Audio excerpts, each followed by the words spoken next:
how do you classify moral theories? Is that the question? Okay, let's see. Classifying. First of all, when we say moral theories, we're already presupposing there's more than one of these things. There's a couple. Of course, we're going to look at Aristotle, Hume's theory, Immanuel Kant. We have these different type of theories that are floating, and today we have many, many more attempts to define moral theories. So when we look at classifying moral theories, the first thing we'll look at the whole idea of moral theories. There is an attempt in philosophy to find that one universal theory, such that you can use that theory to guide yourself to the moral life from now to the day, to the last day, from here going forward. It's not just a particular circumstance, but how do you live the moral life?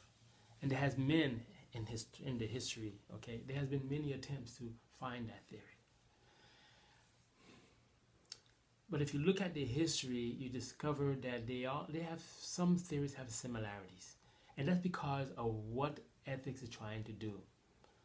You're trying to evaluate a particular act as it affects other people.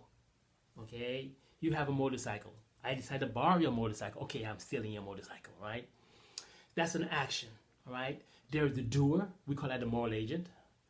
There's the act itself, taking that person's motorcycle, and then there are the consequences. You have the motorcycle, and the other person has lost the motorcycle. Okay, what are the consequences? Every action entails that. Ethics has that component. There's always a trilogy, because ultimately, ethics is a measure, a determination of the effects of your act on others. So therefore, there's always a trilogy. There's always the other, and there's always the interconnection between which is the action. Okay, and there is always the doer. So when we're saying how to classify moral theory, we're saying where is moral? Is it the person that's moral? Or perhaps it's the act. There are certain acts that is fundamentally good, intrinsically good. Or is it the consequences? Maybe the effects of the act was good. I gained happiness, maybe that's good. The other person lost a motorcycle, maybe that's good. They shouldn't be driving because it's bad for them in some way. So morality, whatever it is, it has to come along that trilogy. Either one of those, either it lies in being ethical, it lies in the moral agent, it lies in being the act or the consequences, or a combination of those. All right. What we call our classification system goes into that area. Okay. The early philosophers, as they began to look at morality, they were virtue ethicists. They thought that if you want morality in the world, you want ethics in the world, you must focus on the person. That is, true morality has to do with some kind of intrinsic quality of the person. Okay? Maybe the person has a certain type of knowledge, or they have a certain trait of character. Right? So it's something about you that makes the act moral. So taking someone's motorcycle is just an act. What makes it moral or not is who you are. Okay? If you acquire the right quality. We call this group virtue ethics. Virtue ethicists argue that if you want genuine morality in the world, you must focus on developing good qualities in people. That is a very true thing. People really take to that. When you say you're a good person, we don't really mean you acted good, but somehow inside of you, you're good. Now, it's very difficult to figure out what that is that makes you a good person, all right, a morally good person, okay? But we perceive it in certain people that they're good. That's a good man. He's a good woman. She's a good woman, okay? We perceive that. And so philosophically we say, how can that occur?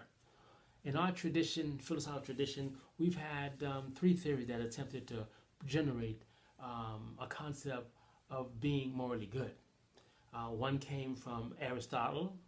He's a virtue ethicist, and he looked at acquiring a virtue of character. Another one came from Socrates. He had the virtue of knowledge. You acquire the right knowledge in the right way, you would, act morally. And then there was David Hume. He had the virtue of the moral sentiment, where you cultivate your feelings in the right way, your moral feeling the right way. And since that is part of you, then you become moral because you had that moral feeling. You do what is right because it feels like the right thing to do, right? So those are three attempts to create moral theory based on virtue. Then came the deontology. This is the historical rise as well. After the virtue ethicists settled down, the deontologists emerged. And interesting enough, the significant deontologist we're going to talk about, Immanuel Kant, he emerged directly as a reaction to the last virtue ethicist, which is David Hume. Okay, and the idea Kant saw that Hume was proposing an idea of trusting our feelings to determine what is right and what is wrong. And Kant thought that the feelings can be very subjective. Okay, so let's not focus on something completely detached. And Hume began to engage in this logical analysis. Okay, he said, if you want morality in the world, you got to do the right thing. There are certain things that are good in themselves, but it wasn't arbitrary. He didn't want to say that truth telling is good, promise keeping is good arbitrarily. What he said was to conceive an ideal world where everyone's doing the right thing. Everyone wants the right thing, at least, and the society is completely functional. He looked at functionality. Any act that everyone should do if they're in the exact same situation is a moral act. So the intrinsic nature of the act is not independent of the society. He sees the ideal act only as it is logically plausible or necessary for the society to continue to function and function well. We call that deontology. Kant's a deontologist. Okay, deontology are act-based moral theories. They look for the virtue, the morality in the act itself. And as a reaction to the deontology, we have the consequentialists. Consequentialists emerge as a reaction to deontology, because deontology seem to be saying follow these rules absolutely. And we know from practical experience that doesn't always work.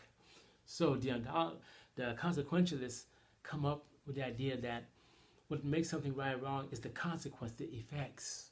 We choose to tell the truth a lot because over long term, the effects are more positive than negative. So consequentialism is the third way of classifying a theory. Any theory that says what's right and wrong is based on this effect is a consequential theory. For example, John Stuart Mill's theory. He said that the majority of people benefit from your act, then it's moral. Also, ethical egoism can be put in that category. Ethical egoists say, if I benefit in the long run, my genuine self-interest promoted by this act, then the act is good, morally good. So that's also a consequential theory, right? And so consequentialism, neither one, utilitarianism or ethical egoism, are not absolutists. They have a measure. They have something they're measuring to determine when something is actually morally good or morally right. So we have, if you look at the classifications there, we have three of them: virtue ethics, deontology, and consequentialism.